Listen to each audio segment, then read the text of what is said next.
We are live with the major campaigns tonight in this pivotal moment. So let's turn to Niall Stanage, White House columnist with The Hill, joining us for analysis. Niall, thanks for being here tonight.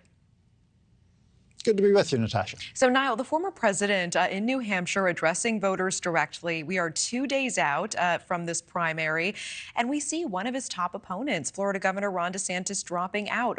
First of all, let's just get your reaction. Were you surprised, or were you wondering why it took this long?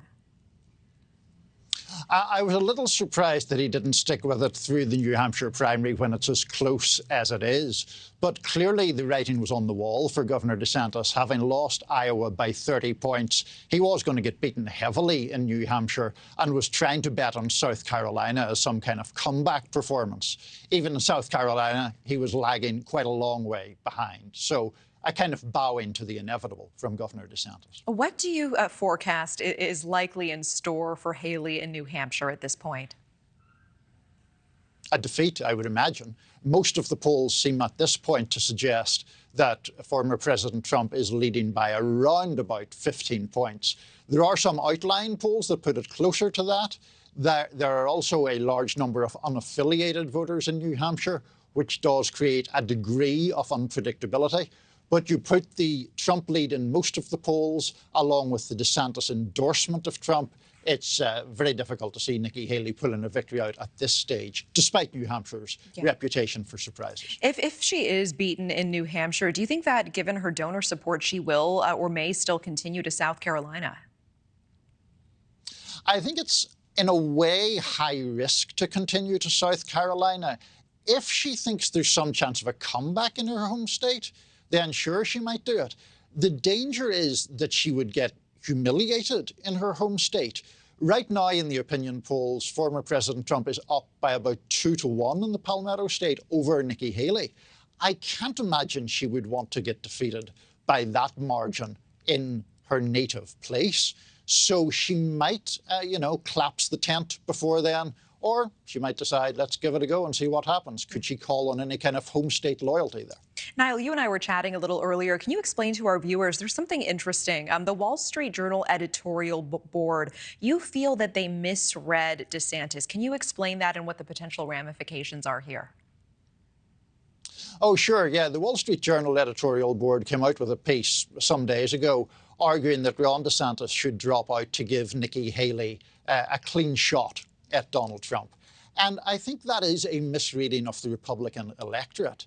Ron DeSantis' supporters, for the most part, would have former President Trump as their second choice. And you look at DeSantis' whole political demeanour, I think was the term Chris Cuomo used earlier, and it has much more in common with Trump in terms of the culture war stuff, in terms of the attacks on the media, in terms of the isolationist tendency in foreign policy. So the idea that DeSantis dropping out helps Haley, I think, is fundamentally untrue. And people who were calling for him to drop out on that basis, I think we're misunderstanding the nature of the election. Yeah, tell me about that. Endorsing Trump, dropping out at this point, how much momentum does this give to Trump in this moment, and how big of a problem is it for Haley tonight? I mean, I'm honestly not sure Trump needed much more momentum. I mean, there is this media bias to create a race, to create a contest. Donald Trump just won the Iowa caucuses by 30 points. That's a pretty big shot of momentum on its own. Yes, Haley was more competitive and is more competitive in New Hampshire than she was in Iowa.